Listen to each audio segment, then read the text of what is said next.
This morning we've been finding out what sort of summer lies ahead of us in Cornwall. Are we going to be busier than last year, or is it going to be a little more normal, maybe? Some people tempted to go abroad if COVID restrictions are lifted further. I caught up with Patrick Langmaid from Mother Ivy's Bay Holiday Park in North Cornwall. I started asking him how bookings were looking for him this year. Bookings are looking absolutely fantastic, James. Our hire fleet is fully booked in July, August and September. It's also booked for Easter and Whitsun. I mean, we do have gaps in April, May and October, but overall very, very healthy. And then if you look at our touring bookings, we're full for the main school holidays already.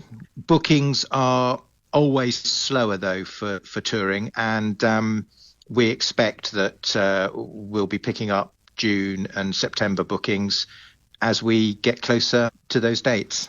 Last year, staffing was a big issue, wasn't it? Not just finding staff to work, but also getting accommodation for them to live in for many businesses. How's staffing for you? Staffing remains a problem for our business, and I think across hospitality it's a problem. It does appear that an awful lot of people haven't returned to the labour market. That's at the macro level.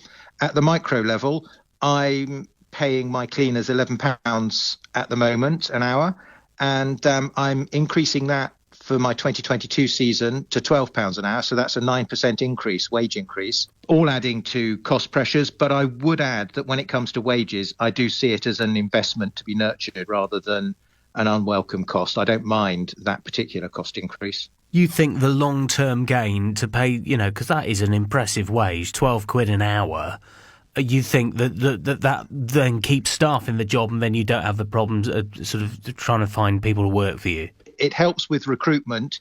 It then helps with retention. And it feeds through into our marketing because we get a great team. They like being with us and they then deliver an excellent service to guests. Some businesses have said people are asking about refund policies. So if I book my holiday and I have to cancel, do I get my money back or do you keep, small deposit? Because there's concern that some people are booking a holiday to Cornwall but also booking a holiday abroad with the intention of just using one. So they're thinking, if abroad the travel restrictions come back in, they've still got a holiday to go to in Cornwall.